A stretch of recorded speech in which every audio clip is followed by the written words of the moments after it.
और बधाई से खबर लेते हैं जहां पर जावेद की कोर्ट में पेशी हुई है। सीजेएम कोर्ट में पेश किया गया है जावेद को 14 दिनों की न्यायिक हिरासत में जेल भेज दिया गया है। कोर्ट ने जेल लेकर पहुंची थाना पुलिस। डबल मर्डर का दूसरा आरोपी है जावेद और अब पेशी के बाद सीजेएम कोर्ट में जब उसे पेश किया गया तो अब जावेद को 14 दिन की न्यायिक हिरासत में जेल भेज दिया गया है। कोर्ट ने जेल लेकर पहुंची थाना पुलिस। डबल मर्डर का दूसरा आरोपी है जावेद। एक का एनकाउंटर पहले किया जा चुका है।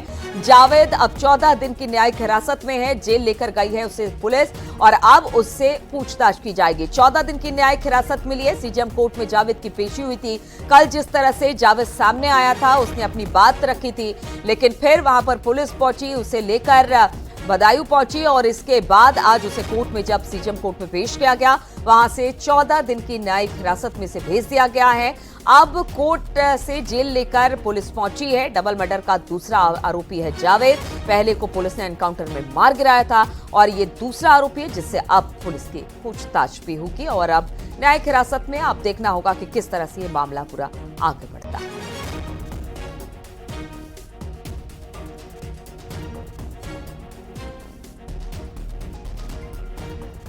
तो जावेद को 14 दिन की न्यायिक हिरासत में भेज दिया गया है। अब पुलिस लेकर जेल पहुंची है। बदायूं आरोपी है जावेद। जिस तरह से 2 बच्चों की हत्या की गई थी, उसमें पहला जो अभियुक्त था वो तो पुलिस से एनकाउंटर में मारा गया था, लेकिन कल जिस तरह से ये सामने आया, अपनी बातें रखी, हालांकि पुलिस ने इसको गिरफ्तार किया। आज सीजेएम कोर्ट में जब इसकी पेशी हुई है तो इसे 14 दिन की न्यायिक हिरासत में भेज दिया गया है। बातचीत करने के लिए राजीव इस वक्त हमारे साथ जुड़ गए हैं। राजीव, क्या खबर मिल रही है? कितनी दिन की न्यायिक हिरासत में से भेजा गया है और फिलहाल क्या इसे जेल लेकर पुलिस पहुंच चुकी है?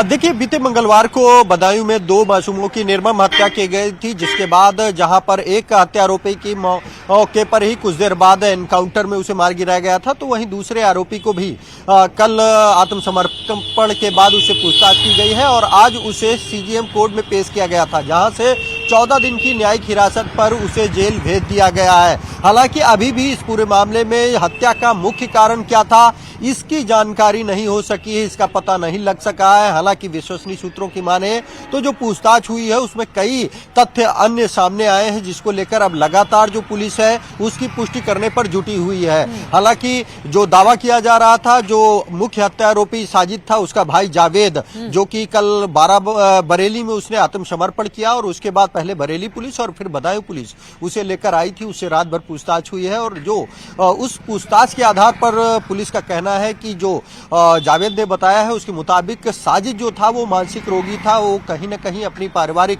समस्याओं से पीड़ित था, परेशान था और उसी के चलते उसने इस तरह का निर्मम हत्याकांड को अंजाम दिया है। लेकिन अभी भी जो पुलिस की थ्योरी है वो गले से नीचे नहीं उतर रही है। हत्या का मुख्य कारण क्या था, आखिर साजिद ने सिर्फ उन्हीं 2 मासूमों को निशाना क्यों बनाया या फिर कुछ पहले से कोई उनकी रंजिश थी, लेकिन इन तमाम सवालों का जवाब अभी भी बदायूं पुलिस के पास नहीं है। बदायूं पुलिस ये जरूर कह रही है कि जो जावेद से पूछताछ के दौरान तथ्य सामने आए हैं, अब उनको परखा जा रहा है, उनकी जांच कराई जा रही है और जैसे ही जो तथ्य सामने आएंगे उसके आधार पर यह खुलासा किया जाएगा कि आखिर हत्या का मुख्य कारण क्या था। अब क्योंकि मुख्य आरोपी जेल भेजा जा चुका है तो अब बदायूं पुलिस जो डबल मर्डर हुआ है उसका क्राइम सीन रिक्रिएट कराएगी, एक बार देखेगी कि आखिर किस तरह से इस हत्याकांड को अंजाम दिया गया। बाकायदा जो घटना स्थल है वहां पर पुलिस की एक टीम पहुंचेगी और वो क्राइम सीन रिक्रिएट करेगी और देखेगी कि किस तरह से। इससे पहले भी जो बातें जिस तरह से जावेद या उसके आस पड़ोस के लोग बता रहे थे, बहुत सारी बातें निकलकर सामने आई थी, बहुत सारे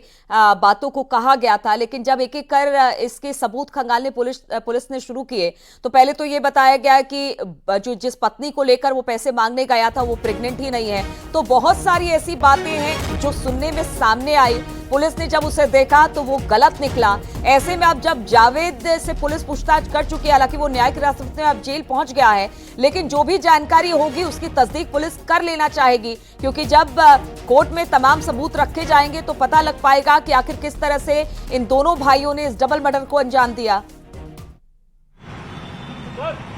अब देखिए, यकीनन यही कारण है कि पहले जब ये घटना हुई तब सिर्फ एक हत्यारोपी की बात सामने आ रही थी, बताया ये जा रहा था कि साजिद ने ही इस पूरे हत्याकांड को अंजाम दिया है। लेकिन जब उसके भाई जावेद को पता लगाने की कोशिश की गई तो वो फरार हो चुका था। ऐसे में पुलिस ने उसकी भी गिरफ्तारी के प्रयास किए और क्योंकि उसके भाई का एनकाउंटर हो चुका था तो अपना एनकाउंटर ना हो इसके डर से जावेद ने कल बरेली में आत्मसमर्पण किया था और उसी के बाद पहले बरेली और फिर बदायूं पुलिस लेकर आई थी। इस दौरान पूरी रात उससे जांच हुई है, पूछताछ हुई है और कई अन्य तथ्य भी सामने आए हैं। प्रथम दृष्टया ये बताया जा रहा है, जो सूत्र कह रहे हैं कि जो जावेद और साजिद था उसका उस परिवार में आना जाना था, लेकिन ये हत्या क्यों हुई, कौन से ऐसे कारण थे, ये अभी तक पब्लिक डोमेन में सामने नहीं आया है। और यही कारण है कि अब जावेद के बयानों की तस्दीक पुलिस कर रही है, विवेचना लगातार जारी है और किस तरह से इस हत्याकांड को अंजाम दिया गया, इसके लिए भी अब पुलिस की एक टीम जल्द से जल्द क्राइम सीन रिक्रिएट करेगी, जिसके जरिए देखेगी कि जो थ्योरी बताई जा रही है क्या वो सही है या फिर सच कुछ और ही है। तो ऐसे में सबसे बड़ी चुनौती ये है क्योंकि इस घटनाकांड के बाद न सिर्फ बदायूं बल्कि देश और प्रदेश में जैसे ही इस हत्याकांड की सूचना जिस जिस तक पहुंची वो लोग काफी आक्रोशित थे। तो ऐसे में पुलिस की भी अब ये चुनौती है कि जल्द से जल्द इस मर्डर का खुलासा किया जाए और जो असल कारण है वो पब्लिक के सामने लाए जाएं, जिसके लिए लगातार पुलिस के आला अधिकारियों का कहना है कि अभी तक जावेद के जो बयान आए हैं उनकी तस्दीक की जा रही है और एक एक कर जो जानकारी उसके द्वारा दी गई है उसका मिलान किया जा रहा है। राजीव, अभी तक जो बातें सामने आई है, चाहे वो आपसी रंजिश की बात हो या फिर बात पैसे मांगने को लेकर हो, क्या कुछ और भी एंगल है जिसको पुलिस खंगालने की कोशिश कर रही है, जिस पर काम कर रही है? और जावेद से जब पूछताछ हुई है तो कुछ उस तरह की लीड मिली है कि कोई और भी बात इसमें हो सकती है, तो वो तमाम एंगल वो कौन कौन से हैं जिस पर इस वक्त पुलिस काम कर रही है या फिर छानबीन को आगे बढ़ा रही है? देखिए, यकीनन इस दौरान जो जावेद से पूछताछ हुई है उसमें कई मुख्य एंगल सामने आए हैं, जिनमें पहला जावेद ने जो बताया कि जो साजिद था वो मानसिक बीमार था, बचपन से इस तरह का बीच बीच में वो एग्रेसिव हो जाता था और जब एग्रेसिव होता था तो उस पर किसी का भी काबू नहीं रहता था।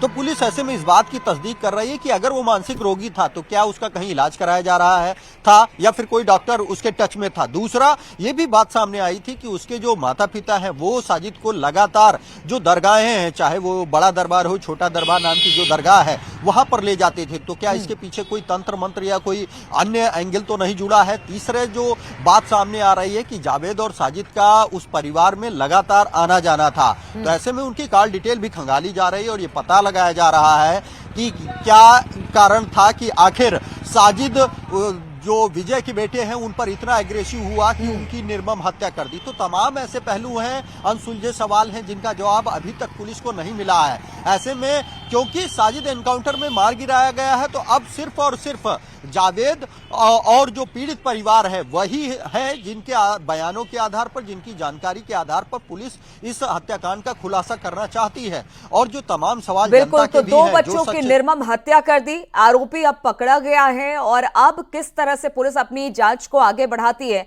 ये देखने वाली बात होगी। बहुत बहुत शुक्रिया आपका राजीव, हमारे साथ जुड़ने के लिए। रुकेंगे छोटे से ब्रेक के लिए, जल्द हाजिर होते हैं। आप देख रहे हैं न्यूज़ 18 उत्तर प्रदेश उत्तराखंड।